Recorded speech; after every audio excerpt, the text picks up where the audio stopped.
Design Tea, episode 2, we're here. We've probably addressed the elephant in the room. Lauren hasn't had a massive transformation in the last couple of weeks. Joined by Ben Buckley, Product Design Director at Fierce. Hello. Great to have you here. Great to be here. Thanks so much for letting me come in today. Absolutely, my pleasure. So we have Ben.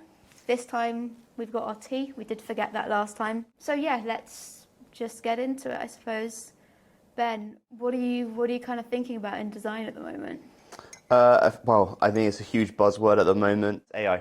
I think it's a really, really big topic. I know there's a lot we've been talking about it internally.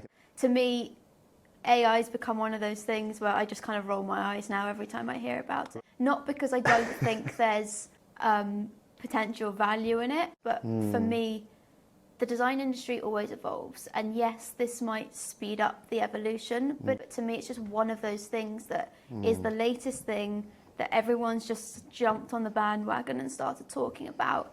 And people are some ways overreacting, being like, oh my God, it's going to take all of our jobs. That's me. I know that's you. Let's talk about that in a moment. Let's talk about that and I'm like, just chill out. And yes, it might change our jobs slightly. Yes, there might be people who, over time, become less relevant because of AI, but there'll be a lot more people that become more relevant. And I think it's the same, any kind of big change that you've got. I love this, right? Because I think we're so opposite in this regard.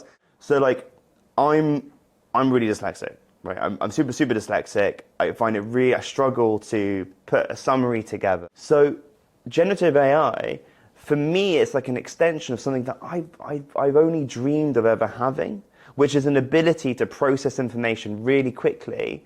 And for me, that it feels like I've always envied so much in people, which I think you have. And I think so. This is why I think we're quite different, because I think, I think you're in your element. Well, at least in my experience, where I've seen you with 1,000 sticky notes, processing information, like crunching data.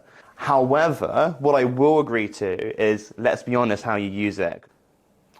So I think a lot of the time spent as designers, and we can look at it different ways, is the kind of that data crunching time. So much in it. And then now you take a photo of the wall and then load that photo in ChatGPT and then get it to process all that. That's what. I don't disagree with you. I think there's the huge value of AI is speeding up how it takes the mundane tasks away. And frees you up to do the things that you do best, and you as a human do better than AI is ever going to be able to do. For now. So in terms of the near future of people freaking out, there's no need to freak out about that. Yes, there'll be some people that cut design out and just use AI because of budget, speed, whatever else.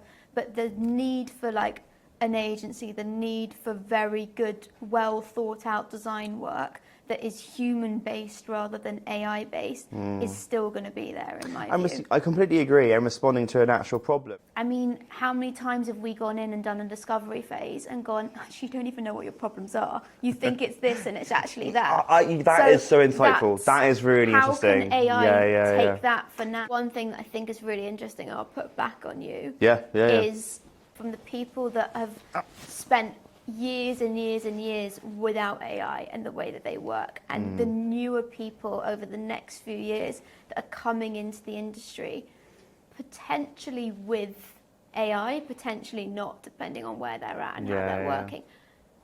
Really interesting to see how you get a generational, whether that's the right word, or any kind of split.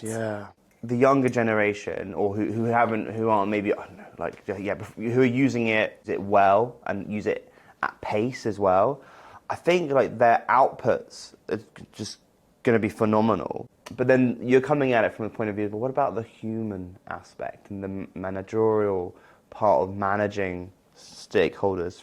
And maybe they're not going to be so good at that. I think fundamentally there's a real issue right now with design education and how we're. I saw something the other day that was like, here's a 7-minute video on getting into UX or learning UX. I was like, really? 7 minutes? 7 minutes, and you're going to learn UX and be done? I've been doing design for like 8 years. I feel like I know about 5% of design. Every day I'm like, wow, there's no ceiling. I think that there's balance to it. there's good things that these boot camps and design education, whether it's a 6-week, a 6-month, a 4-year course, are doing, in the sense that they're getting more people acknowledging design, getting interested. There's huge benefits that they're giving to people. They're giving people a foundation. Absolutely. The question is, how good a foundation can you possibly get in a short period of time? And that's not on the courses per se. The issue I have is how, and again, I'm doing a very broad brushstroke here, so someone's going to get pissed off. Fundamentally, their ROI is completely off. And I understand why their ROI is, because they're a business and they need to be pulling people through. But so many of them are, come in 6 weeks, 6 months, and you'll get a job at the end of this. Right, and what they do is they then gear you up throughout that whole course to get a job. What does that mean? It means you're coming out with a cookie cutter portfolio that doesn't really differentiate you, because everything that they've done is just funnel you to the point of getting a portfolio so that you can get a job, so that they get their ROI. Do they get jobs easily? No. I mean, the demand across the whole board is high because of the economy, the industry, the crash that we've had this year. People want seniors because they need people that can just come in, get on with things. They haven't got the internal capacity right now to manage, to train, to deal with juniors. Absolutely. Another controversial thing. There's a really weird mindset with people, and I've spoken to so many design leaders about this, and no one is talking about it publicly, but everyone is like, yeah, it's there. But I haven't put my finger on the reason for it. There is a massive sense of entitlement. I was just thinking that word. I was like, self-entitlement. Yeah. There is such a sense of entitlement at the moment with designers. Like, what is?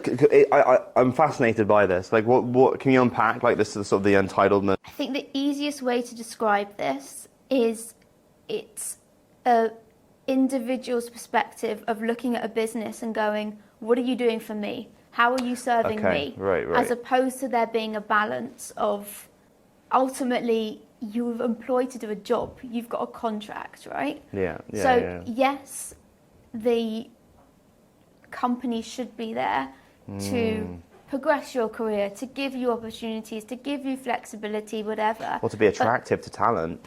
But it's balance, right? Like, if the company needs something from you, then it needs something. But maybe it's kind of like it's not clear enough to people coming in from boot camps or in the more junior years, just how clear it should say, outside of some of the design responsibilities you have, you will be expected to. I think, yes, you can be very upfront with people in an interview. I don't think we need to put it in a contract. I think you can weed out the people with the right mindset for your company. Like, as Fierce, we're still a growing company, we're still scaling. We need people that will jump outside their box. Be scrappy and recognise that something needs to be done, and it might not be in your job description, but you jump in and help, because when you need something, someone else is going to jump in and help you. It seems to be a new thing. When we were starting out, you were biting someone's hand off for an opportunity. You were willing to do the scrappy work. I was nervously biting. And if someone asked you something, you went above and beyond to try and make it happen. And there was this but it does seem to be a newer thing. But yeah, it's one of those things that I think we could probably talk about for absolutely ages, and we're kind of running out of time right now. So but I think we're going to have to do a coming soon. Oh, there's so much there. There's so much. Let's save it for another time. Yeah. Thank you, Ben, for joining me on Design Tea. Yeah, it's been a great cup of tea. It's been great chatting with you. Yeah, thanks so much. It's been awesome. And thank you all for watching.